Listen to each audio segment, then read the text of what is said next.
Bienvenidos una vez más a otro episodio de Alex and Friends, y hoy tenemos la gran dicha de tener con nosotros a el señor Fitzgerald Haney, mejor conocido como Mr. Fitz. Para quienes lo siguieron en Dancing with the Stars, ese fue como su lanzamiento al estrellato aquí en Costa Rica, aunque claramente sabemos que él viene del campo diplomático y que tiene otros elementos importantes también en su currículum y en su experiencia de vida.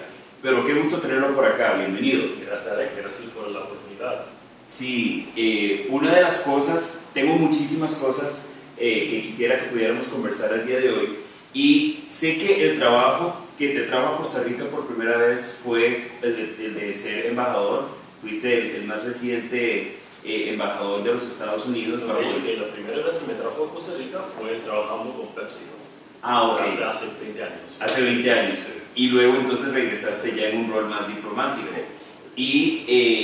Y tal vez eso nos hace caer en la primera pregunta, que precisamente es: ¿qué te hizo decidir quedarte en Costa Rica con tu familia después de haber cumplido con tu periodo como embajador de los Estados Unidos acá?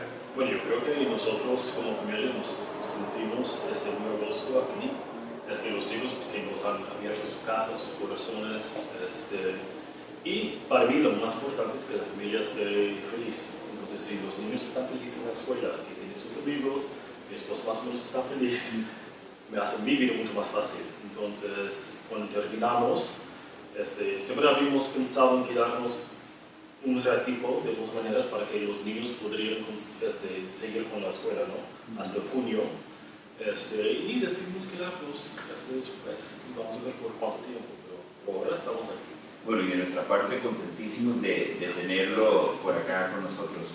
Una de las cosas que a mí me impactó muchísimo fue el acercamiento que tuviste con el pueblo costarricense, mucho antes de aparecer a menudo en televisión, porque recuerdo inclusive verte en los desfiles que hubo en Limón para el encuentro de las culturas, y te sentí como tal vez uno de los embajadores en mi tiempo más cercanos, no solo al pueblo afrocostarricense, sino al pueblo en general. Bueno, yo creo que una gran parte de ser embajador, embajadora, debe ser un acercamiento con el pueblo, ¿no? Para huir de la gente del país de Costa Rica, sus esperanzas, lo que quieren, lo que están buscando, a ver cómo nosotros como país en los Estados Unidos podríamos trabajar juntos para conseguir lo que yo creo que todo el mundo está buscando, que es un futuro mejor para sus hijos, para sí mismos.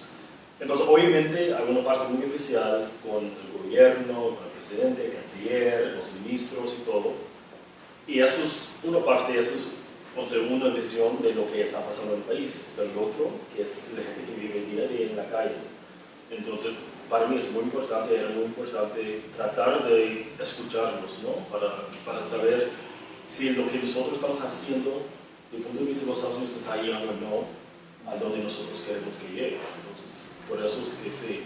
Y también me encantó, o sea, tuve la oportunidad de conocer casi a todo Costa Rica. Yo creo que me falta nada más que hice lo poco. A conocer, no sé, son casi países diferentes en muchos sentidos. Entonces, para mí era también algo que me informó mucho en mi trabajo y mi representación de los Estados Unidos hacia Costa Rica. Y precisamente habiendo vivido en diferentes países y en diferentes realidades, sé que has trabajado en el Medio Oriente, que has trabajado también en México, que has estado acá también, además de ser oriundo de los Estados Unidos. ¿Cómo ha sido el aprendizaje para la familia y para Mr. Fitz el vivir acá en Costa Rica? ¿En qué ha sido diferente o novedosa esa experiencia? Yo creo que obviamente cada país, cada pueblo es diferente, ¿no? Y tiene cosas buenísimas, tiene cosas que necesitan mejorar, tiene cosas malas, como cualquier. Y para mí yo creo que la cosa importante, lo que yo siempre he tratado de comunicar con mis hijos, transmitir a ellos también, es que hay que tomar las cosas buenas, y las cosas que no son tan buenas hay que liderarlas, pero no tiene que enfocar en negativo, ¿no? Entonces, para nosotros en Costa Rica ha sido, enfrentamos las mismas cosas de todo el mundo, o sea, las presas, la política, falta de infraestructura en muchos lugares. Pero esas son cosas que, es parte del día a día, pero la cosa buena de, de gente aquí, los chicos, el medio ambiente, estar fuera todo el tiempo, el clima aquí en la Valle Central, cosas positivas así, la familia y el enfoque del tipo de la familia también para nosotros. Esas son cosas que nos ha hecho sentir, en casa. Entonces para nosotros ha sido una experiencia muy positiva. ¿Cuál ha sido tal vez el aspecto más sorprendente y cuál ha sido el más desafiante de vivir como un estadounidense acá en nuestro país? Yo creo que más sorprendente a lo mejor es que honestamente, la calidad del tipo, porque los tipos que tienen fama en todo Centroamérica, pero también en América Latina, deben ser los más calurosos de los latinos, ¿no? Si vienes de México, Brasil, Nicaragua, entonces, tienen fama, otra fama. Y nos ha sorprendido mucho como, para nosotros no ha sido así, es completamente expuesto. Yo creo que es como todo el mundo, es el incertidumbre del rumbo a dónde hacia el país, para mí personalmente, y también la cosa de infraestructura, las carreteras, la falta de cosas sencillas como aceras para caminar, cruces de peatones, cosas que yo como papá vivo con mis hijos, que tenemos que cruzar la calle y no hay como ni dónde. Son cosas chiquitas que sí se podrían hacer si alguien tomara las reglas para hacerlo. Y eso me lleva a otro aspecto de la experiencia para darle como una vuelta adicional de tuerca a la conversación. ¿Cómo comparas tu experiencia como un afroamericano estadounidense, tu experiencia, sé que vienes del sur de los Estados Unidos, por lo menos que naciste en el sur de los Estados Unidos, y cómo se compara tu vivencia en las diferentes localidades donde has vivido en los Estados Unidos versus tu experiencia como un afrodescendiente viviendo acá en Costa Rica? Bueno, yo no creo, honestamente, que yo tenga como experiencia normal de ser afrodescendiente acá, porque yo era embajador. Entonces, cualquier cosa que a lo mejor yo enfrentaría sería muy diferente ser embajador, ser, un afrodescendiente que vive acá en Costa Rica. Pero yo he hablado con muchos que viven acá, y yo creo que como todo país tiene desafíos. Nosotros estamos viviendo en los Estados Unidos ahorita, yo creo que en una época, después de haber vivido debajo del primer presidente de descendencia africana en los Estados Unidos por 8 años, y nosotros que pensábamos que habíamos llegado a un cima al punto de diablo, vimos que ahí debajo de todo y no muy profundo tenemos los mismos problemas que siempre hemos tenido, y no nos están sorprendiendo. Es una cosa que hay que liderar, una cosa que hay que hablar, una cosa que hay que enfrentar día a día, y todavía lo enfrentamos en los Estados Unidos. Y me imagino que la experiencia acá no sería tan distinta en muchos aspectos de lo que yo había vivido en los Estados Unidos. Es que como mi experiencia acá es completamente distinto, claro, es difícil comparar. Por supuesto. Y sí, y obviamente eso crea un filtro adicional porque la gente te ve como una excepción porque tienes un rol muy específico.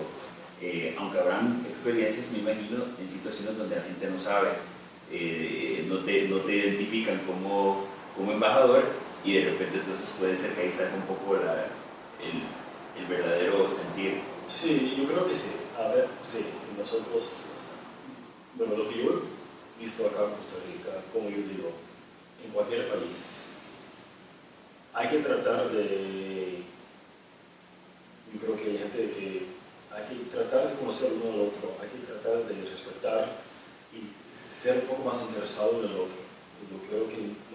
que nos falta en todo el mundo hoy en día. es poder decir, aunque eres diferente, aunque a lo mejor crees algo que yo no creo, todavía eres ser humano, todavía tengo que respetarte, todavía tengo que buscar cómo podemos tratar uno al otro, por lo menos con sensibilidad, si no amor, pero por lo menos con respeto. Y yo creo que eso sí nos hace muchísimo en el mundo y pues desafortunadamente también se forma parte de eso, las democracias avanzadas que estamos viviendo un tiempo difícil. Sí. Y eso me lleva a preguntarte también, viviendo acá, ¿cuáles han sido muy bien los descubrimientos o los insights que has tenido mirando a tu país desde Centroamérica? Bueno, yo ya llevo 20 años fuera de los Estados Unidos casi, más o menos. Entonces, para mí, yo creo que es una cosa que nosotros, por quienes somos, yo creo que siempre hemos sido más cerrados al mundo que otros países, porque no hemos tenido la necesidad a lo mejor de buscar, o sea, porque siempre éramos como el centro del mundo, el centro del universo, entonces es muy fácil enfocarnos en nosotros mismos. Y también al ser un país tan enorme en territorio, hay diferencias enormes, o sea, en los Estados Unidos mismos. Entonces, una persona del sur, una persona del noreste, comparado con California, es otro mundo, o sea, es otro país, honestamente. Pero yo sí, lo que yo he notado es que, bueno, los últimos 18 meses por lo menos,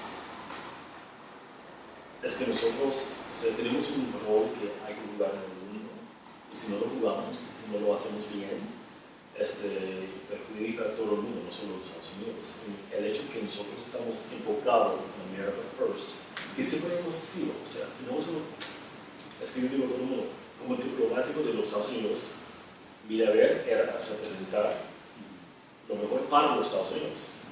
Entonces, eso siempre hemos sido así, pero lo habíamos hecho de una manera diferente y distinta, y todavía involucrado en el mundo. Y cuando nosotros, o sea, nos esperamos uno al otro demasiado, no es bueno para nosotros y para el mundo, yo creo. Entonces, yo creo que estamos pasando por un tiempo difícil. Hace un poco más de un año fueron las elecciones en los Estados Unidos y todos sabemos cuál fue el desenlace de esas elecciones, pero me pregunto, en medio de nuestra contienda electoral aquí en Costa Rica, si hay alguna lección o lecciones aprendidas de la experiencia en el norte que pudieran servirnos a nosotros en este momento. Bueno, yo creo que también lo que hemos visto en Europa también, o sea, para mí, aprendizaje mayor que, y creo que nadie lo ha hecho bien, nadie, Estados Unidos, ni Costa Rica, ni Inglaterra tampoco, es que obviamente la democracia funciona, sabemos, o creemos que es el sistema mejor que tenemos hoy en día, ¿no? Algo diferente que no sabemos, no conocemos, pero lo que tenemos es lo mejor. Y siempre, o sea, sin duda, es mejor estar en Costa Rica o en los Estados Unidos que en Nicaragua o Venezuela, o Corea del Norte, o Turquía, o otros países que no son tan libres y no tienen las mismas libertades que nosotros tenemos y usamos.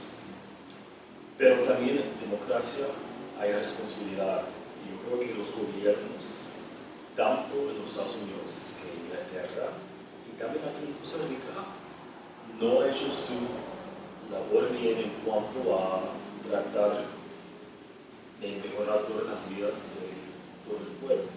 Entonces yo creo que hay una gran parte de los pueblos democráticos hoy en día que están diciendo que no funciona, o no está funcionando para mí. Y esa reacción ha causado en los Estados Unidos que, por ejemplo, ganara Trump y Inglaterra y Brexit. Y vamos a ver qué pasa en Costa Rica. Pero yo creo que es esta creencia que a lo mejor ya sabemos que eso sí debe ser lo mejor, pero si eso debe ser lo mejor y no está funcionando y no me está tomando a mí en cuenta, entonces mi reacción va a ser algo anti o contra lo establecido. Y lo estamos viviendo. Y es muy difícil, o sea, es entendible por qué la gente se cree así, se siente así. Pero también es difícil porque al final del día, a lo mejor están haciendo cosas contra sus mismos de largo plazo y no lo saben hoy en día. Es muy complicado, pero o sea, yo temo que estamos viviendo un momento clave para todo el mundo. Precisamente, si hablamos de la política costarricense, de la política tica, como sabes, vamos a ir a una segunda ronda. Y por lo menos como en nuestra historia reciente, ¿no? Pero con una particularidad de que los dos partidos que van a una segunda ronda no son partidos históricos, ¿verdad? Sino que son partidos un poco más alternativos, más recientes, que son fenómenos más recientes en la política costarricense. ¿Qué lectura haces cuando ves, si los comparáramos tal vez con el panorama norteamericano, donde tal vez hay un partido que es de centro izquierda y otro que es de centro derecha, tal vez uno que se identifica o se autodenomina como más progresista y uno que tal vez se considera como más conservador? ¿Qué lectura haces de ese enfrentamiento entre dos tendencias bastante polarizadas en nuestro contexto costarricense? Yo creo que, bueno, ojalá que nosotros tuviéramos otro partido en Estados Unidos. No tenemos. Yo creo que la realidad tica ha cambiado y desafortunadamente, como muchas cosas aquí, el sistema político que hay no es adecuado a la realidad hoy en día. Entonces, el hecho de que ahorita tenemos una asamblea que tiene como 9 o 11 partidos y nadie tiene como una mayoría que se puede trabajar, con la cual se puede trabajar, hace que ser presidente de Costa Rica es un trabajo sumamente difícil. Que todo el mundo aquí tiene un veto, y nadie quiere ceder un poco de poder para que trabaje mejor para todos. Entonces, estamos hablando de un sistema que estaba creado para dos partidos grandes de la historia, desde 49 acá, y como usted bien dice, eso no es el contexto actual que tenemos.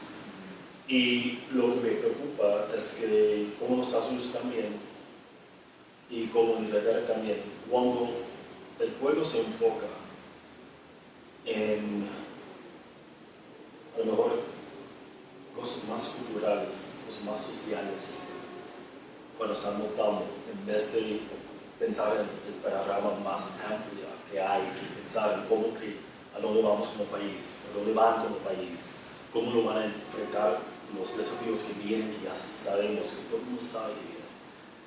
Están enfocando nada más que en una o dos cosas, y son más sociales que nada. Eso normalmente no sale bien para nadie. Entonces, si estamos hablando de Inglaterra, estamos hablando de inmigración, lo que pasó con Brexit. En vez de enfrentar, algunas de las cosas que sí, debajo de todo, atrás de todo, que tenían razón, que hay que mejorar el sistema, hay que mejorar cómo Inglaterra a lo mejor se comunica y actúa con Europa. Pero yo no creo que la respuesta era salir de la Unión Europea. Lo mismo con los Estados Unidos. Yo no diría que hay gente que sí, en los últimos 2 décadas, hemos dejado como país. Hemos dejado. Ha progresado muchos y nosotros ni hemos pensado en ellos. Ni el hecho de que estamos cambiando completamente el sistema de trabajo, el trabajo que ellos siempre habían tenido, de repente ya no hay. Y no hemos pensado como gobierno y como pueblo, ¿cómo vamos a ayudar a esa gente? Que va a ser un cambio drástico por 1 o 2 generaciones, y la responsabilidad de nosotros como gobierno y como pueblo hay que ayudarles, porque las cosas están cambiando, y para mejor, para todos, pero ellos están afectados. Entonces, ¿cómo hacemos para que ellos también se incluyan en ese progreso, digamos? Y yo creo que lo que estamos viendo en Costa Rica también es algo similar. O sea, estamos hablando de... Yo siempre he dicho que en Costa Rica hay por lo menos dos países.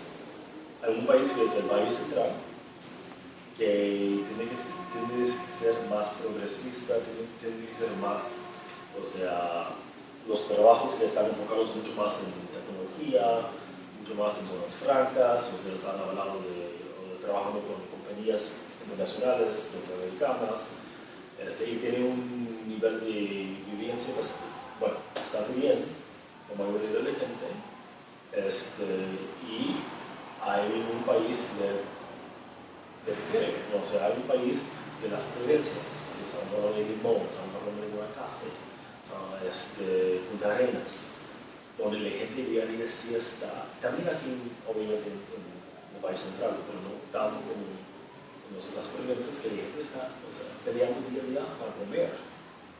Y es como la gente del Valle Central no se dan cuenta, o no es que no se dan cuenta, saben, pero es que no lo viven día a día, entonces no es tan importante para ellos. Y la gente que está en el perfil está diciendo, ¿qué hacemos? O sea, éramos un país agricultor, ya no somos, o sea, estamos hablando de turismo, estamos hablando de servicios, estamos hablando de tecnología. ¿Y qué pasa? ¿Qué pasa con Limón? ¿Qué pasa con Punta Arenas? ¿Qué pasa con Guanacaste?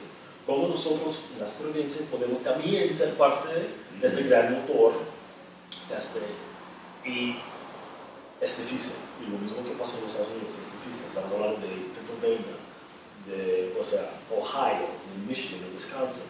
Estados que hace 50 años eran, o sea, el motor de todo, y hoy en día están perdidos.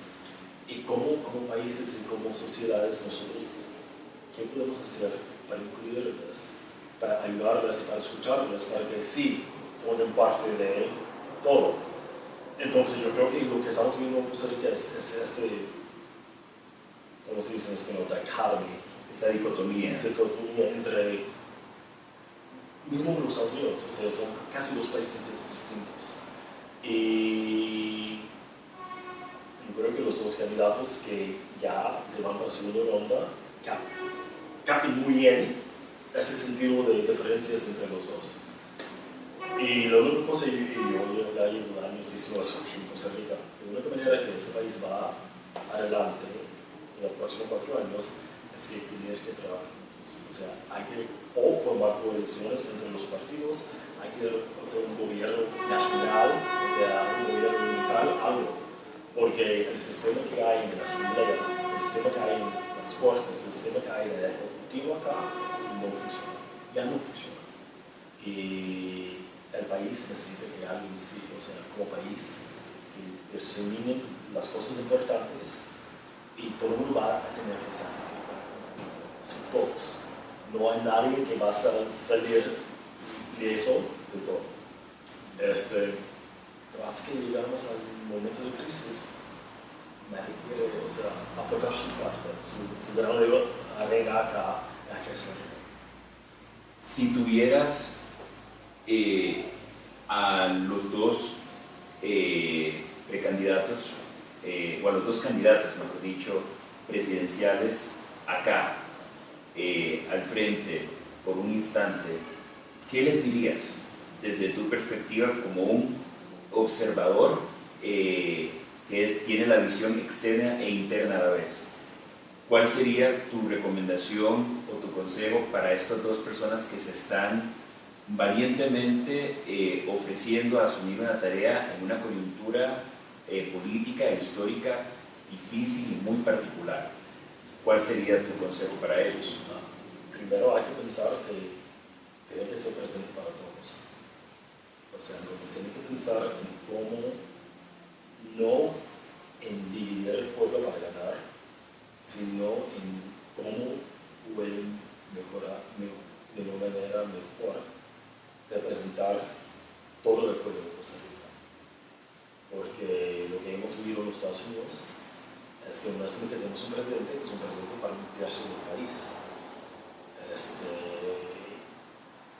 Y eso es súper difícil, porque eso genera sentimientos tan negativos, y lo estamos viviendo con carne propia allá.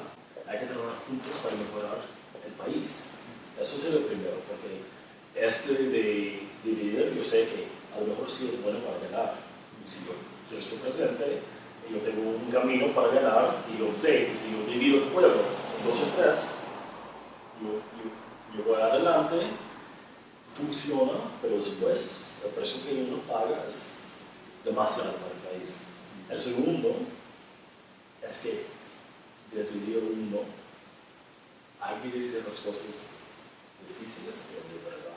O sea, que el país tiene desafíos grandes, y hay que decir a todo el mundo, eso es lo que tenemos.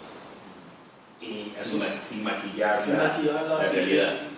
Para nada. O sea, después de un sistema donde el presidente nada más que tiene 4 años para tratar de mejorar la situación local.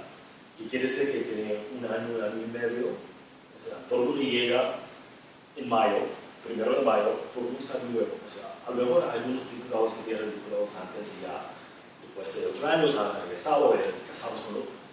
Pero la mayoría son nuevos. El presidente va a ser nuevo de los 2 partidos, con un gabinete básicamente nuevo también. Entonces hay que aprender. Entonces ya perdimos 6, 8, 9, 10, un año de aprendizaje. Después tenemos un año hasta que ya la gente está pensando en qué viene después. O sea, qué va a hacer 2022. Entonces, hay que, o sea, ya desde el día 1 tener un plan, pero bien detallado, con todo. Y dejen que todo el mundo grite, dejen que todo el mundo, es una batalla, ok. Si tienen una idea mejor, trabajamos juntos. Pero son los desafíos que todo el mundo sabemos que tenemos. No es tan difícil, o sea, tenemos que gastar menos y tenemos que recolectar más. O si no, vamos a bancarrota. Es como vivir en una familia. Si yo siempre gasto más que yo, o sea, gano, tarde o temprano, yo tengo tarjetas de crédito, pero tarde o temprano, el banco va a decir, ya, suficiente, no hay más.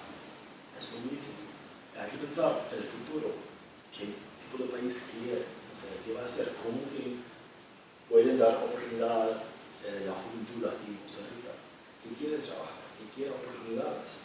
Pero si me dice que la única oportunidad que me está dando es salir a la calle para vender droga, porque yo gano 7 veces más, porque no hay, o sea, compañías que están en mi provincia, ¿qué quiere que yo haga? Que traslado para San José, que todo el mundo va a vivir acá, no, o sea, entonces hay que pensar en cómo hacerlo, hay que decirlo desde el día 1, y yo diría a los dos, mejor tener gente de otros partidos dentro del gabinete, los dos, o sea, a buscar lo mejor que hay en ese país tiene, o sea, un talento humano enorme, impresionante. Es una cosa que sí, yo sabía de Costa Rica, pero me ha impresionado muchísimo. El nivel de talento humano acá, o sea, es comparable con cualquier otro país del mundo. Ok, entonces, tomar ventaja del hecho de que hay mucha gente que quiere ese país, que quiere hacer lo mejor para ese país. Y también pensar que a lo mejor yo no tengo todo, o sea, las respuestas, yo no sé todo. Entonces, a tener a alguien que a lo mejor piense completamente distinto a lo que yo pienso, a lo mejor me va a traer algo nuevo, algo que yo voy a decir, si lo veo desde ese punto de vista, a lo mejor sí, es lo mejor. Entonces, yo diría a los dos, no dividir el pueblo. O sea, convencerles lo que tú quieres hacer es lo mejor para todos. Y si ganen, desde el día 1, hay que arrancar con un plan y hay que tener gente que son distintas a usted en su gabinete, ayudándote para mejorar el país. Si tuvieras también, y me gustaría pensar que muchas personas van a ver esta edición, si tuvieras al electorado al frente, a las personas que tienen que tomar una decisión en poco menos de 2 meses, ¿qué les dirías a ellos, tanto a los que decidieron no ir a votar en la primera ronda, como también a los que sí lo hicieron y tal vez la persona que eligieron no fue necesariamente uno de los 2 finalistas? ¿Cuál sería tu consejo para el pueblo costarricense en ese sentido también? Bueno, quiero ser un progresista, pero tan gentil, digamos. A la gente que no votaron, yo diría que vergüenza, honestamente. O sea, porque no muy lejos de lo que nosotros estamos intentando hoy en día.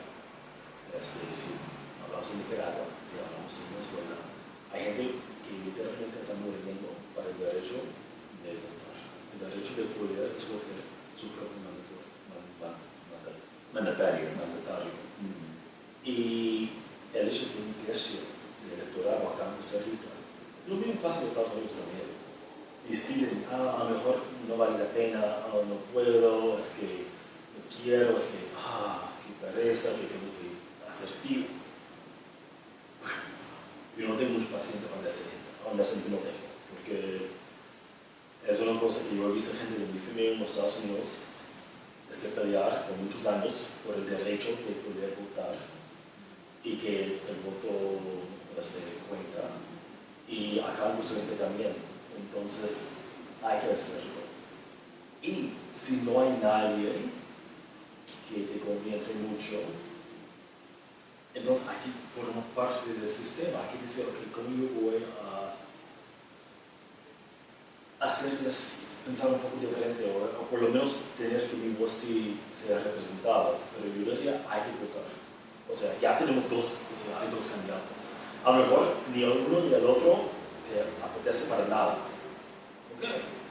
Pero hay que ir y hay que hacer lo que yo creo que es un deber en cualquier pueblo democrático. El derecho de votar, hay que votar. O sea, hay que hacerlo. Y si no, lo que tiende a pasar, es lo que pasó en Estados Unidos, lo que pasó en Inglaterra, después la gente queja, ¿cómo es que fulano de tal quedó como presidente? Pues votaste, no. Pues entonces no quejas.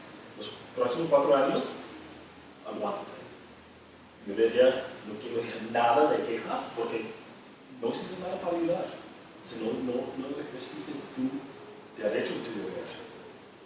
Entonces, para mí es muy importante que la gente sí participe, que sale, que ya en la primera ronda, o sea, tuvo, si no me equivoco, mayor incidencia de absentismo en la historia de Costa Rica. O sea, eran como 9 candidatos. De los 9, si me dicen que ni uno es 100% lo que yo quiero, ok. Pero, ¿cuál es lo mejor de lo peor? Hay que escoger. Sí, eran 13. Entonces, si no pueden encontrar ni uno de 13, sí. O sea. Y eso nos hace también preguntarnos qué coyuntura estamos viviendo a nivel global. Mencionabas el Brexit en Europa, hablaste también de otros países en la región que están pasando por todo tipo de cambios. ¿Cómo lees el clima geopolítico que estamos viviendo tanto en la región como a nivel global, que hace que surjan opciones presidenciales poco tradicionales? ¿Cómo explicas ese fenómeno? El cambio. Yo creo que el cambio que siempre trae miedo y trae incertidumbre, y el cambio que estamos viviendo como comunidad global hoy en día, que en los Estados Unidos estamos hablando de un cambio de un sistema muy tradicional donde el hombre, y siempre eran hombres, y blancos, y siempre eran blancos, liberaba todo. Obviamente de aquí a 30 años, en los Estados Unidos va a ser un país completamente distinto de lo que era hace 50.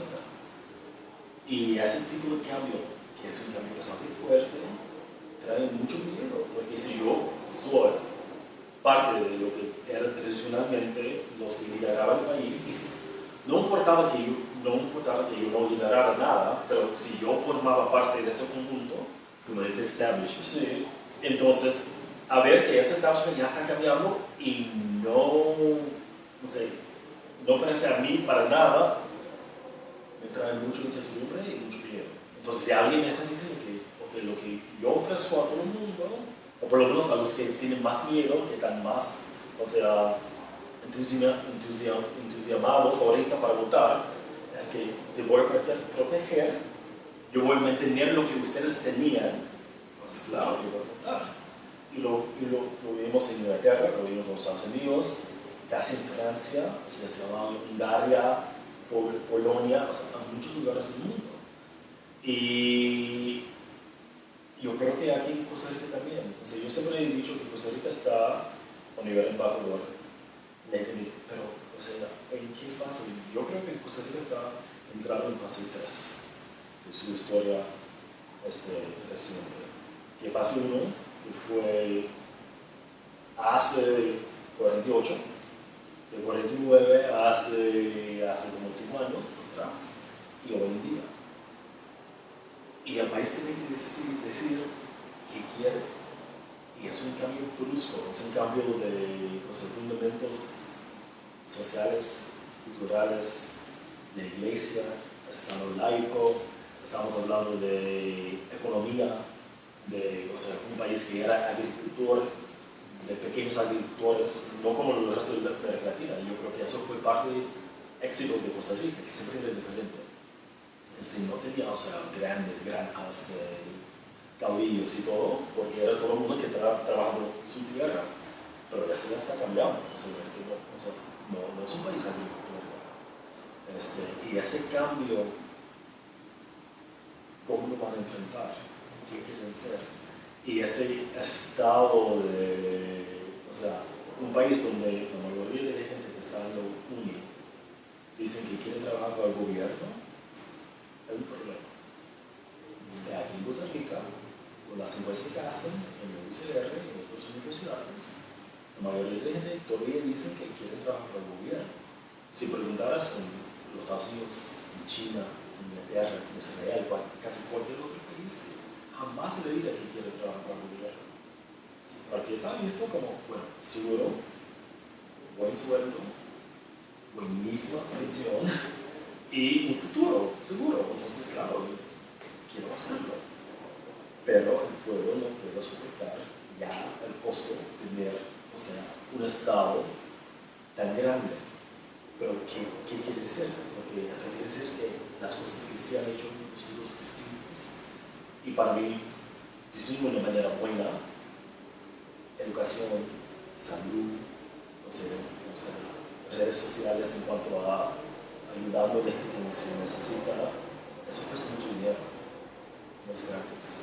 Entonces el país tiene que decidir, ok, vamos a continuar así, pero eso quiere decir que vamos a tener que cambiar cómo trabajamos, por impuestos y todo, o tenemos que balancear un poco diferente y tenemos que recuperar acá para hacerlo más competitivo acá.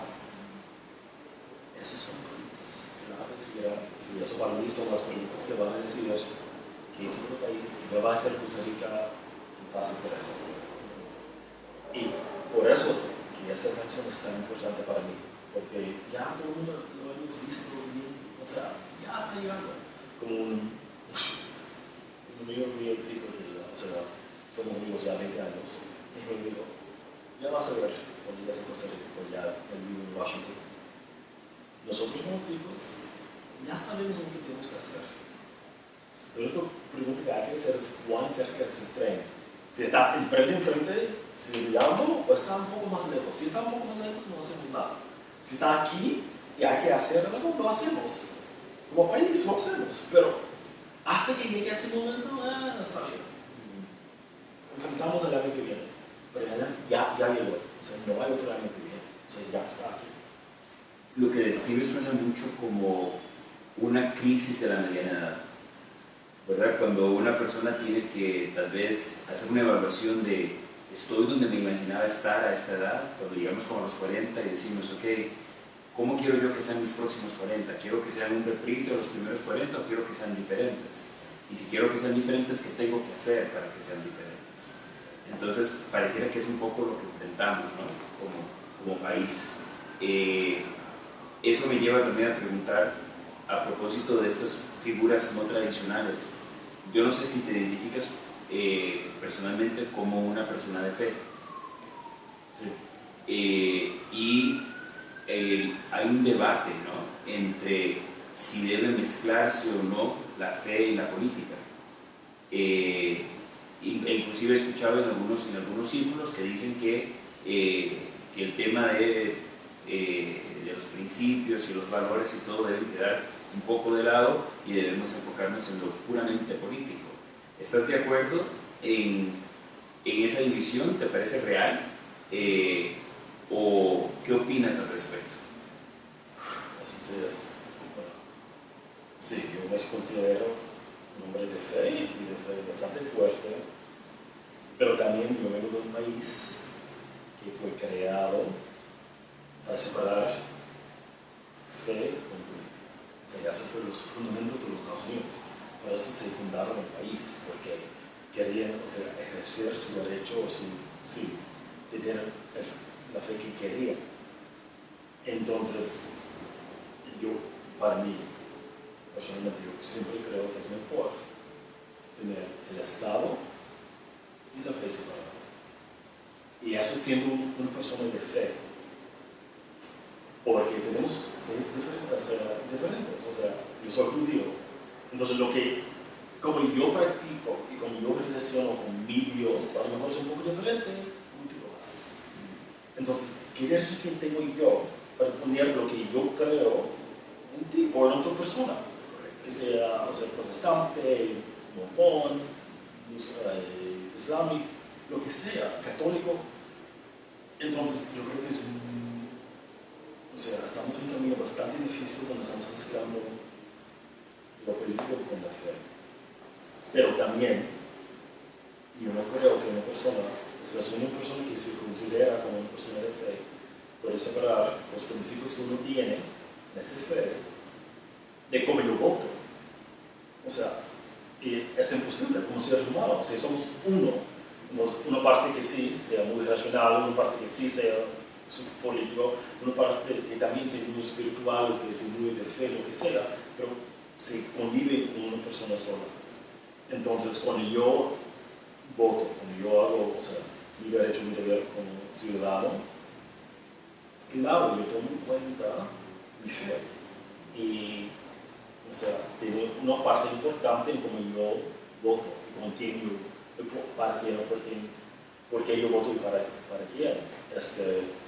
Pero en cuanto al gobierno oficial, de nuevo, yo vengo de un país que nosotros desde 1776 escribimos un documento diciendo, o sea, la primera cosa, diciendo que tenemos el derecho de tener propia fe y no tiene nada que ver con el gobierno. O sea, eso es el fundamental de los Estados Unidos. Y yo creo que en su mayoría funcionan bastante bien. Siempre, o sea, podemos mejorar muchísimo, pero ha funcionado. Entonces, yo creo que esa separación es una separación saludable, pero también, o sea, reconozco que mi fe juega un papel importante y cómo me decido votar. Claro. Porque al final de cuentas, yo creo que si me atrevo a hablar por mi país, o por lo menos lo hago por mi persona, no creo que exista la expectativa de que de repente llegue al poder un gobierno que convierta a nuestro país o nuestras instituciones públicas en una gran iglesia, ¿no? O sea, ni tampoco que lo maneje como tal, ¿verdad? Pero creo que hay todo un debate, una lucha, y en los últimos días hemos sentido una gran división en diferentes niveles de la sociedad, porque hay un debate con respecto a cómo, si deben o no deben pesar nuestros principios, nuestros valores, nuestra percepción de lo que la familia es o debería de ser, lo que debería o no debería enseñarse a los chicos en términos de educación sexual, la aprobación o no del matrimonio igualitario, la sociedad de convivencia, el aborto, que sé que son temas también de campaña política en los Estados Unidos, y estamos viendo el mismo fenómeno suceder acá. Entonces, ¿cómo buscamos ese balance entre todos esos elementos que preocupan a diferentes sectores de la sociedad sin descuidar a otros aspectos macroeconómicos como la muy necesaria reforma fiscal y algunas otras transformaciones, la apertura de monopolios del Estado y muchísimas otras cosas que por ahí engrosan la lista de los pendientes, los grandes pendientes del país. Wow. Eso sí es súper difícil. O sea, y tienen toda la razón, o sea, nosotros lo hemos vivido en los Estados Unidos también. Yo creo que hemos llegado a donde llegamos en esta elección exactamente porque llevamos todas las consideraciones por mucho tiempo sociales y hemos dividido el país en dos campos y no en un campo céntrico. Por eso yo dije, lo que nos falta en los Estados Unidos es otro partido. Yo creo que lo que hemos visto en los últimos 20 años es polarizar el pueblo. Entonces, los que eran un poco centro derecho ya están muy más derecho, los que eran centro izquierda, mucho más izquierda. Y todos nosotros que quedamos como en el medio, estamos sin, o sea, un partido es una persona que nos representa dentro de esa conjuntura. Entonces es muy difícil. Y aunque yo me considero, por ejemplo, más demócrata que republicano en los Estados Unidos, yo siempre he votado para los republicanos y yo creo que ellos van a hacer un mejor trabajo. Pero esa división de sociedad ha hecho que ya es muy difícil para la gente que sí quiere, no sé, ser un representante, sea presidente o gobernador, diputado, lo que sea, alcalde, que sea cítrico, porque tiene que tener, o sea, el entusiasmo y, o sea, la fuerza de la gente que sí está de verdad, o sea, estar aquí y de izquierda o derecho que creen que es todo o nada y lo van a empujar, lo van a estar ahí. Esos son los fieles, digamos, de todos los lados, izquierda y derecho, lo que sea. Y por eso es que yo digo que la gente del medio, el gran medio que hay en todos los países, tiene que votar. Tiene que salir para decir, ok, a lo mejor no me gusta lo que estás diciendo ese, a lo mejor no me gusta lo que estás diciendo ese, hay que cambiarlo. Y la única manera de cambiarlo es mostrar que ese gran centro tiene más peso que los lados. Hoy en día estamos más mirando los lados, porque los lados gritan más que nadie. Entonces es como un bebé, lo que llora más, o sea, entonces igual, lo que grita más está, o sea, tener el enfoque. Y lo que me preocupa es que en esas elecciones que todo el mundo sí son, o sea, preguntas súper importantes, no sé si que no lo son, y son súper difíciles, pero son parte de, no son todo. Y por eso yo creo que hay que escuchar exactamente de los dos candidatos que creen que van a ser en todo, no solo enfocar en 1, 2, 3, 4 asuntos, digamos, pero cuál es la visión que tienen para el país, a dónde van a llevar, quieren llevar al país y cómo lo van a hacer, con quién. Para mí eso es súper importante. A lo mejor no estoy siempre de acuerdo con X o con Y en cuanto a esta cosa. A mí me gustaría que lo cambiara así, pero en su punto, ok, el programa que está diciendo más o menos me convence.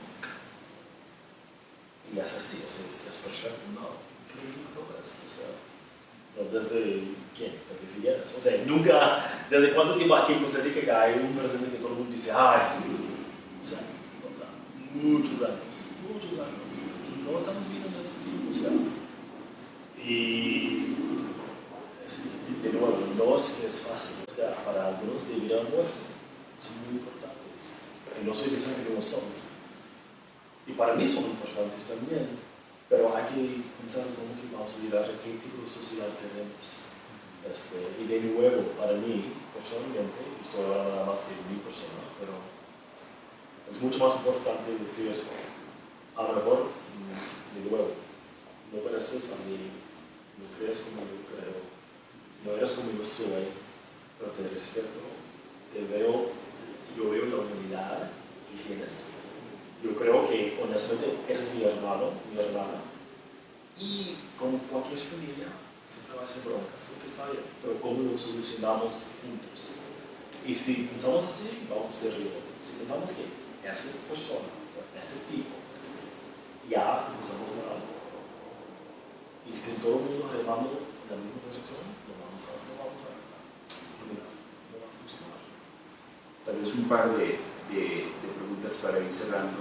Una sería, ¿qué nos puedes decir acerca de esta nueva diplomacia norteamericana bajo el presidente Trump? Y qué hay cambios que podemos anticipar que puedan suceder de la política norteamericana hacia nuestra región y hacia nuestro país. Bueno, yo decía eso hace un año y todo lo que yo creo muchísimo. No creo que vaya a haber muchos cambios para América Latina y especialmente para Costa Rica. Obviamente lo que estamos oyendo de Washington, a lo mejor es una cosa. Y obviamente cuando están diciendo cosas de muro que van a crear y inmigración, a algunos países sí afecta. En Centroamérica, en México, en el Caribe. Obviamente para Costa Rica nunca ha sido un tema súper importante. Hay más griegos que viven acá que tipos que viven en los Estados Unidos.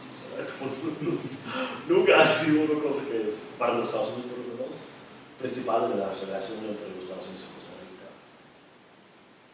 Me preocupa muchísimo, y sería mentira si no lo dijera, más que nada la falta de política nacional de los Estados Unidos. ¿Qué quiere decir? Nosotros, como yo digo, siempre hemos sido America First, siempre hemos pensado en los Estados Unidos como cualquier país. A lo mejor hay países ahí en el mundo que piensan en otros primero.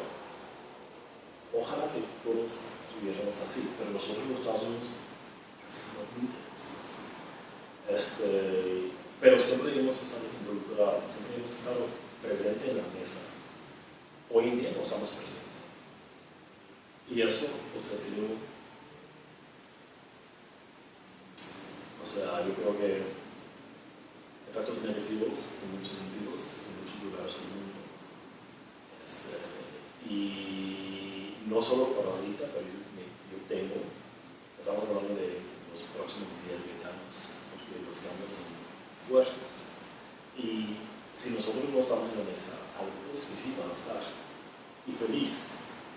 Y yo creo que para nosotros como país, de aquí a 6 años vamos a despertar y vamos a hacer qué pasó.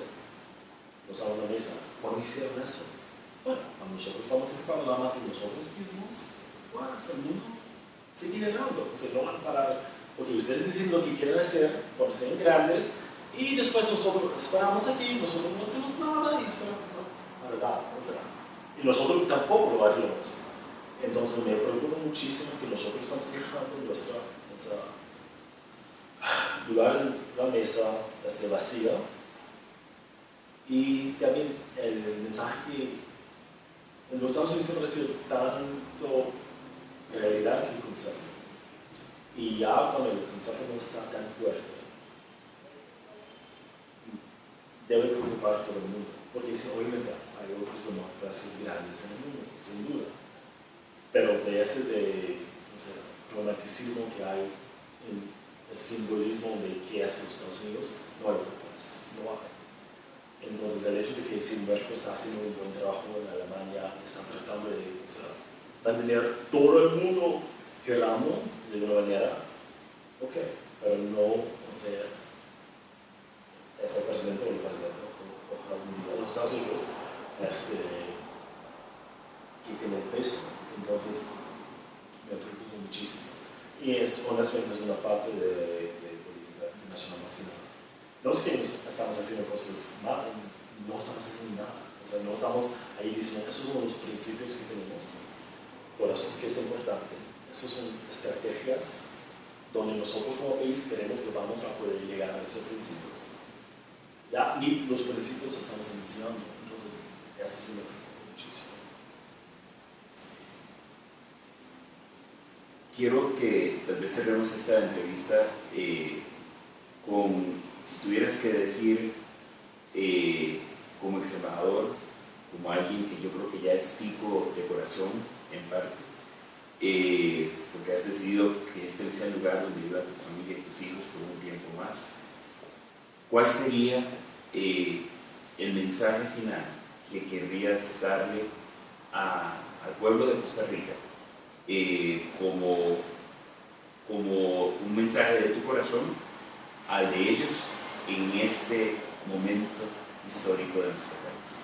Bueno, primeramente yo diría que deben ser muy orgullosos de lo que han alcanzado hasta hoy día, honestamente. O sea, es un país donde, o sea, y podemos hablar de democracia más vieja en América Latina, pero no. Es un país a nivel mundial, es un país chico y siempre, o sea, ha sido mucho más importante que su tamaño, y eso es porque los tipos, el talento humano que tiene ese país, el ejemplo que, o sea, es para el mundo en muchas cosas, es tan importante. Entonces deben ser súper orgullosos del lugar en el mundo que tienen. Y la pregunta es que, ¿cómo lo van a mantener? ¿Qué van a hacer para seguir en ese camino? Que es un camino, o sea, sumamente exitoso, es un camino, o sea, de orgullo, es camino, o sea, no ha sido fácil mucho, pero hay que pensar en el futuro, de qué quieren Costa Rica de aquí a 20 años, qué quieren Costa Rica, cómo lo ven Costa Rica, cómo lo ven al país. Cuando la gente dice Costa Rica en el mundo, ¿qué quieren que ellos piensen? Y que cada uno de nosotros estamos dispuestos a hacer para ayudar a llegar a ese momento. Y el otro es que hay que votar. Hay que salir a las urnas, hay que participar, hay que hacer que nuestras voces se oigan, porque es súper importante. Y es un derecho que tenemos en vivir en un país como Estados Unidos y como Costa Rica, que muchos no tienen. Entonces hay que hacerlo. Bueno, Mr. Fitz, muchísimas gracias. Gracias por venir acá. Esperamos que sea la primera, pero no la última vez que honres este sofá rojo con tu presencia. Y gracias a ustedes también por ver un episodio más de Alex Grant and Friends. Y esperamos que la próxima vez nos acompañen de nuevo para tener una nutrida conversación que nos ayude a todos a crecer y mejorar. Hasta pronto.